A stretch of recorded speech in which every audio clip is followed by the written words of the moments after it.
Los estragos del Brexit ya se sienten en el Reino Unido. En la actualidad hay problemas de suministro de mano de obra y también desabastecimiento, como ya lo comentábamos.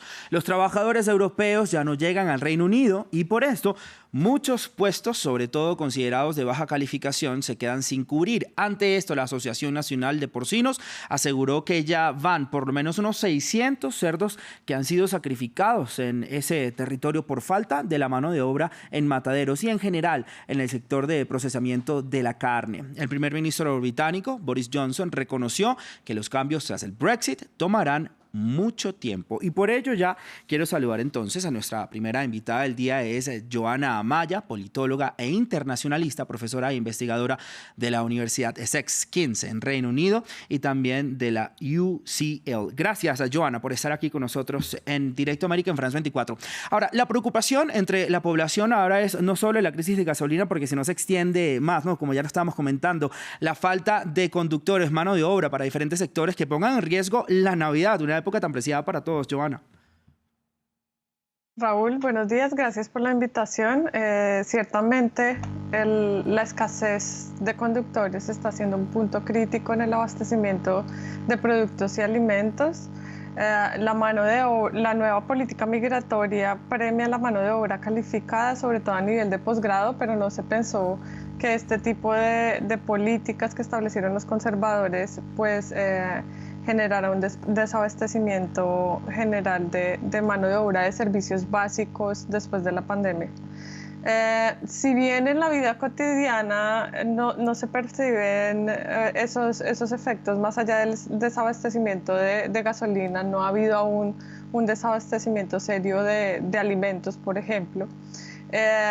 Sí, digamos que la presión mediática sobre el tema en torno a la Navidad, como lo mencionó previamente Esther, tiene que ver tal vez más con una estrategia sensacionalista de los medios. Pienso que de todas maneras el Reino Unido tiene una capacidad importante de establecer alianzas económicas para generar el abastecimiento de productos básicos, si con suerte logra diversificar los socios más allá de la Unión Europea.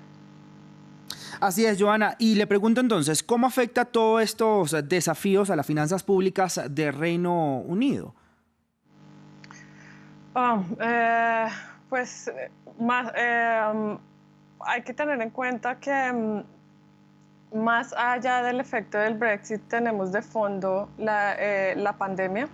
Así que el desabastecimiento de mano de obra y el hecho de que muchos de sus trabajadores pararon ha hecho que las finanzas se vean seriamente afectadas.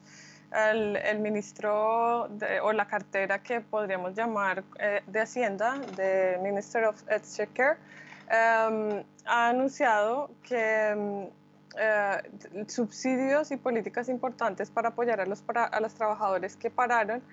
Así que el intercambio, el mercado se tiene que ver afectado y se está viendo afectado en diferentes áreas, pero sobre todo en el sector financiero. Creo que este es uno de los sectores más relevantes respecto a las relaciones con la Unión Europea, ya que los bancos británicos prestan casi 1.4 trillones a los gobiernos y compañías de la Unión Europea. Entonces, creo que este es uno de los, entre muchos sectores, el que en términos monetarios se está viendo más afectado. Ahora, Joana, también como lo comentábamos previamente en los titulares de la prensa con Rosy, también un tema del día de hoy, ¿no? ¿Cómo está afectando entonces este Brexit al conflicto entre las fronteras en Irlanda? ¿Qué va a pasar en esto? ¿Cómo lo ve? ¿Hacia dónde se encamina? Creo que ya hay un conflicto respecto al tema de aduanas que es bastante relevante, pero el trasfondo político y cultural de este conflicto nacional pues reaviva este espíritu nacionalista que se ha ido cultivando a partir de las discusiones del Brexit. Yo creo que este es un tema que merece una discusión más profunda y de largo aliento, pero indiscutiblemente el tema de aduanas es el tema que se debe atender de manera más urgente. Y ante eso también muchos analistas dicen que estamos de cara a una guerra comercial entre Londres y Bruselas. ¿Cómo lo ve usted? sobre todo en el tema pesquero. Sí. Sí, por supuesto. Am, Evidentemente, luego de las negociaciones extendidas y fallidas del Brexit, la Unión Europea trató de ofrecer de muchas formas la permanencia del Reino Unido dentro de la Unión Europea. Sin embargo, pues ante este cierre definitivo, la naturaleza de los mercados es entrar a la competencia para la diversificación y el abastecimiento de nuevos productos, porque aunque mediáticamente se venda más la idea de que el Reino Unido ha sido el más afectado, evidentemente Europa también se ve afectada.